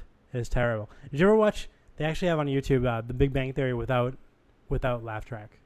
On YouTube? Yeah, it's on YouTube. Like they're clips. The Big Bang Theory without laugh track, and it's actually like a really creepy show without laugh track. I bet, yeah. Well, what is it? They're all like nerds and just like make jokes but wanting to fuck dude, the girl? yeah. Here's how the show was described once, and I think it's accurate. It's like blackface for geeks. That's great. That's great. It's terrible, horrible show. In fact, I don't know. There was a friend of mine who was like, quoting The Big Bang Theory and stuff, and I actually said, I'm like, I really don't watch that show. I don't like it, and I don't really talk to that friend anymore. He doesn't talk to me very much anymore. I'm like, you really, for real, are shunning me because I don't watch that fucking stupid show with the kid from Christmas Vacation on it. Come on, and some friggin' Asperger's kid that that everybody apparently has T-shirts with his catchphrase on there. I mean, come on. What is the catchphrase? Bazinga. Fucking kill me right now. That's the I know. catchphrase. I really want a meteor to land on this apartment right now. People wear the shirt, like unironically. They wear the shirt. They wear the shirt and they're like, "Wow, look at me! I'm fucking cool." It's. You know what I mean? I mean, you and I were Seinfeld guys. Yeah. I appreciate good television. You lot. don't see me wearing a fucking Kramer shirt. Yeah, you certainly don't see me. I could take a graduate studies program in goddamn Seinfeld at this point. You don't see me wearing a goddamn fucking Seinfeld T-shirt. No, I know that you thought the Jeopardy bit was boring. I know. Yeah. I would be curious if anybody could take you on in Seinfeld trivia. I would actually be thrilled. Okay. If anyone challenged me. All on that. right. For next show, I want challengers to Chris for Seinfeld trivia. We're doing it. All right. I will actually. If they made Seinfeld shirts, he would. They do. We know you have a Velvet George and a Skivvies on your wall. So. I'll bet he's wearing a puffy shirt. You know, they have the puffy shirt in the fucking Smithsonian. Really? Yeah, there's a bunch of kind of like... Well, when I was living down there, they had an exhibit about kind of Americana and television. You live in D.C.? Just for like a semester, Wow, I did nice. a... What part? I lived right outside of it, but it was still on like kind of the D.C. metro system. Nice. I love D.C. It's a great city. Do you? I do. I loved visiting it, and then when I moved there, I wanted to blow my brains out. You didn't live in like Falls Church, Virginia, did you? It was like, that's a terrible, terrible town. I lived in like just right around like Bethesda. Oh man, really? Yeah. Jesus. Yeah. Like that's right on the orange line there, right? It's like it's I was right on the red line. Oh, the red line. Okay, Yep. man. I loved visiting DC. You know what I mean? But everyone there is so in love with themselves and have been writing their memoirs since they were like 10 years old. They're all assholes. Like people think people in Boston are assholes. I'm just like, Jesus Christ. And yeah. Oh, God. Yeah, I could go on for a while, but Yeah. DC, this is a shit city. Go for a shit country. Yeah, that's right. Wow. Well, you do love the communists. Yeah, I do. You do. Because, communists is so un-American. Well, I didn't get to my conspiracy theory shit because... Yeah, well, we could do that on the next show. Next show. Yeah, I think that's probably for the best. Well, I mean, I got to edit this fucking, this thing. Behemoth. Yeah, and we're almost getting it. I am Chris today, and I said, you know what? We should make a guideline. We don't go over an hour and a half. ever. And Chris is like, yeah, I think that's a great idea. And You then said we aim for an hour. We but aim for an hour. Never go over Look, an hour. you know what? We should just accept it. We don't. We talk too much to have an hour show. We like to gab. We like to gab about stuff. I think I'm pretty funny. You know, Chris doesn't think I'm funny. Yeah, I think but it's you're okay. kind of okay. retarded. But it's okay because I don't think Yeah. Chris is funny either. I think I leave here and I'm like, thank God, I'm not in that fucking apartment with that asshole anymore. But I do wish that Joe Griffin had called though. That's my only regret for the show. You know he's just drunk in a gutter somewhere right now, and he can't handle the call. But Joe, if you can hear me, buddy, those are the best calls though. He was a bit soused when he called last week. Soused, and increasingly so with every phone call. yeah, he was. But that was the fun part of it though. Like he's a bit of a partier, and I respect that about him. Listen, I'm jealous because I can drink. I mean, the 2 beers that I just had here, they're gonna put me right to sleep. Oh yeah, because I'm 32 years old. So. I got you. You know, as I get older, I used to be a crazy partier, but drinking now puts me out. I saw your Facebook pictures. Yeah, I used to party hard. Man, I all the chemicals you put in your body, I don't even want to know what they're wreaking havoc on your immune system right now. Yeah. Not to mention the semen, but yeah, that is doing a number. Yeah. All right. Well, it was great having you guys. You know what? We started on time today. It was a big. We did, yeah. It was a big win, and I really need that second monitor here. Because switching between these fucking screens is, or I need a producer. Maybe I just need to outsource producing to somebody. I wonder if we can get somebody. If anyone knows how to produce, let us know. Yeah. If you know what though, Chris, if you want to do a job right, you do it yourself. You're completely right, Mike. I mean, I just need to be a little more organized. That's all. You know what? If I had gotten here at 7:15 like I planned, we would have been golden. We would have been. But I was late. It was my fault. I feel like we were golden anyway. I'm gonna own up to that one. You did a good job today, Mike. Chris, you did a good job too. Oh, thank you. You are so good at producing and talking about shit. Really? Because you told me at the beginning of the podcast that I'm. Oh, thank you. Whatever. You told me at the beginning of the podcast that I'm so bad at podcasting. I don't think that's true. I feel different now. Really? You turn around on that? I've backtracked. Backpedaling. All right, anybody out there who hasn't liked us on Facebook, like us on Facebook. Like us on Facebook, you guys. The Unnamed Please podcast. like us on Facebook. All right, thank you for listening. See you next week. Bye. That was wonderful. Bravo!